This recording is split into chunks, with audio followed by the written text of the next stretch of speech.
ప్రపంచ మహిళా దినోత్సవం సందర్భంగా తెలుగువారు ఎక్కడున్నా సరే మహిళలందరూ కూడా భీమవరం నియోజకవర్గం పశ్చిమ గోదావరి ఆంధ్రప్రదేశ్లో ఉన్న మహిళలందరికీ శుభాకాంక్షలు తెలియజేస్తున్నాను.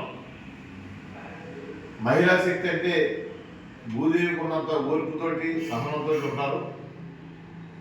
వాళ్ళు ఇప్పుడు ఈ సమాజంలో ఎంతో కీర్తి ప్రతిష్టలో తల్లిగా, చెల్లిగా, భార్యగా ఒక కుటుంబాన్ని సంగెత్తే పిల్లలను పెంచే ఒక బాధ్యత గల పౌరులాగా మహిళలు పాత్ర ఎనలేనిది జీవితంలో, మానవ జీవితంలో.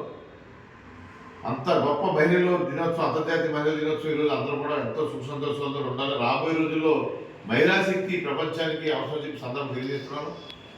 దానిలో భాగంగానే వాళ్ళు ఎంత ఉన్నత స్థానాన్ని తీసుకెళ్లారంటే తెలుగుదేశం పార్టీ ఉమ్మడి ఆంధ్రప్రదేశ్లో పుట్టిన కానించి నందమూరి తారక రామారావు గారు స్థానిక సంస్థల్లో 50% మహిళలకి రిజర్వేషన్ కల్పించడం కానీ, ఆస్తిలో సమాన హక్కు కానీ, అలాగే చంద్రబాబు నాయుడు ముఖ్యమంత్రిగా ఒక దళిత మహిళని మన శాసనసభ స్పీకర్ చేయడం కానీ, అలాగే కేంద్రంలో నరేంద్ర మోడీ గారు ఒక షెడ్యూల్ తెగకు చెందిన మహిళని ద్రౌపది ముర్ము గారిని రాష్ట్రపతి చేయడం కానీ, అలాగే మన నర్సాపురం కోడలైనటువంటి మరి నిర్మలా సీతారామన్ గారిని ఆర్థిక శాఖ మంత్రి భారతదేశం ఇన్సూరెన్స్ 9 బడ్జెట్ ప్రవేశపెట్టిన మహిళగా ఒక రికార్డు సృష్టించింది ఆవిడ.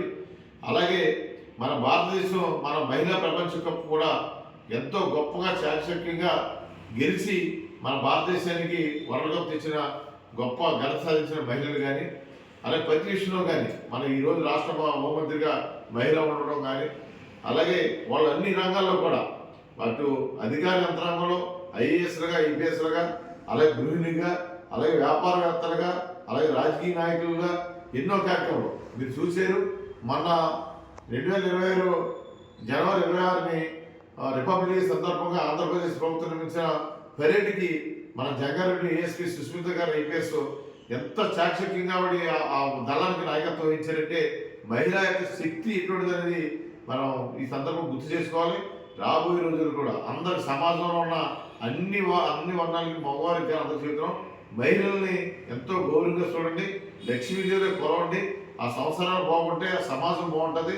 వాళ్ళందరినీ ముందుకు తీసుకెళ్ళగా చంద్రబాబు నాయుడు గారు, అక్కడ నరేంద్ర మోడీ గారు, పవన్ కళ్యాణ్ గారు, లోకేష్ గారు ఎన్నో కార్యక్రమాలు చేస్తున్న మహిళల కోసం మనందరం కూడా దాంట్లో భాగస్వామి.